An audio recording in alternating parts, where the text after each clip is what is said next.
You are listening to the Wool Academy podcast. This is episode number 28.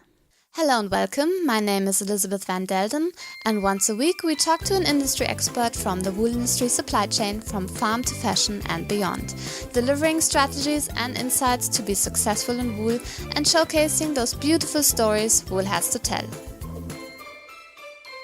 Today on the show we have Pedro Otegui from Lanas Trinidad in Uruguay. Welcome, Pedro. It's so great to have you here. Thank you very much. Hi, how are you, Lisa? I'm well, thank you. And we are actually here today in Harrogate in Yorkshire in the UK for the IWTO Congress, and it's so great to have you as a guest live today. And let's just get started by you telling me a little bit more about yourself and your company Lanas Trinidad. Well, I'm coming from a wool family. I am the third generation, and the fourth generation is already they're starting to work in wool as well. The company is partnership with Chargeurs France and the Otegui family in Uruguay. And the roots of the company goes back to 1916, so let's say 100 years. Congratulations. Thank you very much. And nowadays the production we are running in the combing mill is close to 10,000 tons, depending on the qualities and fineness, less or a bit more. And total invoicing around $70 million per year. And tell us a little bit more about wool combing. What is exactly involved in the business? Well, I should say is our main line of business is the wool tops. We start buying the greasy wool from the farmers, and thereafter we take that wool to our warehouse. We make a sorting and classification of the wool, and from the warehouse we feed daily the scouring and combing plant, which is near to one to the other. And in the process is, as said, scouring and combing. Raw material and equipments, of course, you need to have the expertise, but machines are machines. And the point for us is you have so many things outside of these two, let's say, main parameters. Like for scouring scouring the wool, you need a lot of water. In our case, we scour the wool with the water is coming 100% from rainfall. So we have a very important reservoir next to the mill. And with the rains, we are collecting the water, and that is the water we use for scouring. So we are not pumping any liter of water from The drinking water system. natural reserves. So we are You're self-sufficient. we are self-sufficient Yes. in terms of clean water. And another very important aspect that we consider is what you do with the water after the scouring, the famous effluents. And you can pay a look in our website. There is a video presentation. First in the mill, we recover the wool grease, and thereafter we pump that water to a field that belongs to us, whereas it's 140 hectares place. We have 22 different lagoons, and we, in a process of aerobic and anaerobic, the last water we get, we use it for irrigation of trees. So at the end of the day, let's say not less than 10 months a year, we are not discharging a single liter of processed water to the stream. So, and all the products we use for scouring and combing are natural and biodegradable. So we define ourselves as a sort of green activity in in what we do with the water in and water out and all the other elements we use for the process. Yeah, and I had the opportunity to visit you in Uruguay, and you showed me your mill and also this irrigation or water treatment system. And yeah, it was amazing, all these different water lagoons, and you saw ducks swimming there. And I guess we have our ducks. Yeah, so it's quite a green, pleasant. And lately, plant. I think after your visit to us in Uruguay, we make a complementary investment in that place, whereas we are capturing the methane gas in one of the lagoons and burning the gas, by burning the gas, generating electricity. And you feed that back into the electricity system? We compensate with the electricity company, which belongs to the state, but roughly 25 to 30% of our electricity needs are compensated with our production burning the gas. Yeah, and I think I also saw in your mill that you were using wood to heat the water for washing. Yes. So that's the wood you're growing through the irrigation. In this irrigation, in the field, and we have to buy some more wood. In our country, we don't have crude oil, we don't have natural gas. So, of course, the electricity matrix is maybe different than other countries. So, in our case, the burning of wood is another alternative. Okay, that's really interesting. And tell us a little bit more about how you get the wool. You said earlier that you buy the wool directly from the farmers. Explore that a little bit more. Yeah, in Uruguay, there is no auction system like in some other places, some other countries, like for instance, like Australia.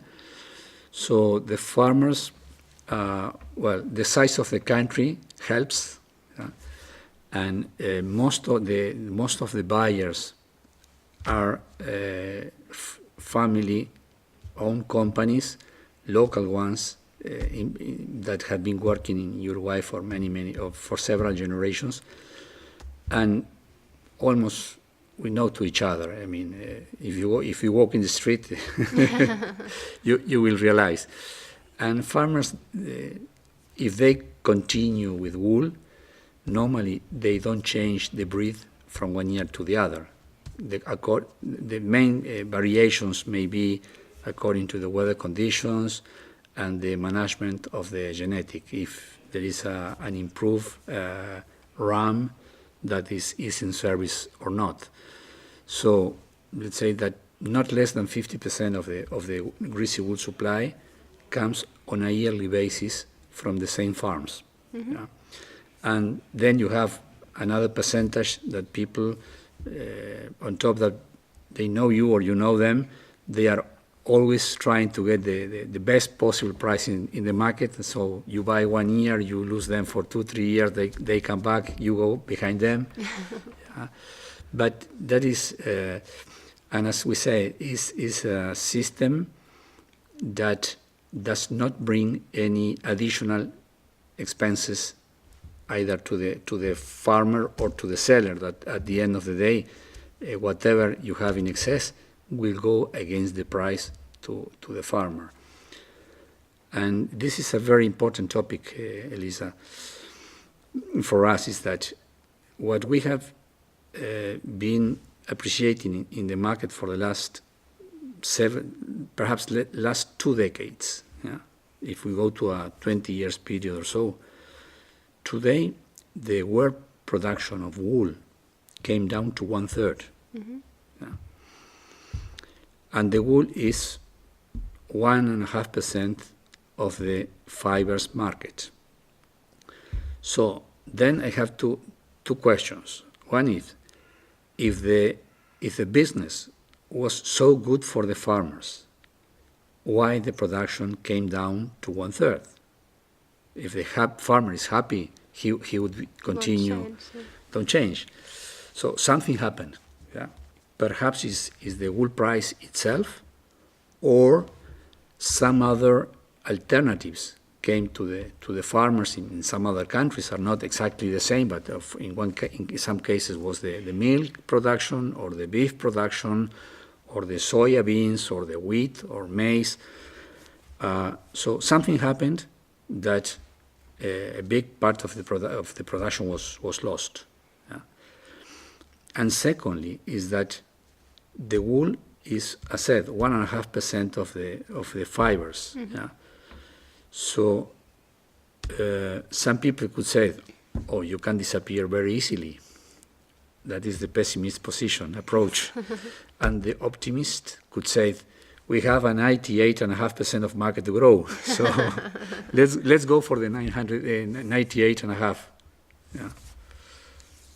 And what have you done particular steps in Uruguay to work with the farmers to keep them in the business? Or? Yeah, well, in Uruguay, we have the Wool Secretariat, which is an organization founded by farmers, and they have been very active in terms of wool presentation, shearing, and sorting in the farm, and that was really a very good improvement. Secondly is the natural environment and the genetic. Uruguay has a very good base, yeah, and we have been working close to the farmers and specific projects with the merino for fine merino, yeah, and nowadays or lately Uruguay was also involved in writing sort of animal welfare guidelines for the farmers, yeah. And we help or we cooperate or we participated in the working group, trying to put on the table what are the normal daily procedures in Uruguay for producing wool or to having the responsible ethical production of animals in the farm, but also at the same time considering what other countries are saying they do. Yeah. So, and this document was just released. Really is exactly 100% of what's going on in our country, and is a very good point for many customers that are more sensitive in terms of animal welfare, environment, contamination, pollution, depollution, and I think Uruguay really has a very, very good standing in many of these aspects. And what would you say is so special about wool, besides you'd already mentioned now the animal welfare standards, but what else makes Uruguayan wool so special? As I said at the beginning, perhaps the size of the country and the natural weather conditions helps a lot. The wool production is very even. Yeah. In some other countries that are much bigger in terms of size, you have different situations at the same time. Yeah. That is very difficult to occur in Uruguay. Yeah. So the wool is very resistant, yeah, very good length. And for many applications, really customers around the world, they have a preference, yeah, for Uruguayan wools. And who would be your typical customers of Lanas Trinidad? Well, we have customers all over. We export. If we put the European Union combined, the biggest destination is Europe. If we consider a single country, China is the biggest customer by far, but I should say that we are well balanced, let's say 40% Europe, 40% China, and remaining 15-20% split in some countries in the Middle East, in the Americas, but we have presence, I should say, almost everywhere. And your clients would typically be spinners? Yes, yes, most of them are spinners. Okay, excellent. And when I looked also at your website, I saw that you have a lot of different licenses. Yes. And I talked to a lot of companies who say, yeah, there are so many different labels and licenses that it becomes really difficult to decide which one to go for. And also, obviously, they involve a lot of work and money to actually fulfill all the requirements. Exactly. So tell us a little bit about that. We suffer the same. Yes, okay. Some of them, at the time, is a plus to a service to a specific customer. Some of these accreditations are tools that also help you in the process to have different approach and different controls on the process itself. So, what would be an example, like an environmental standard? Or? Yeah, also for quality management, for the human resources.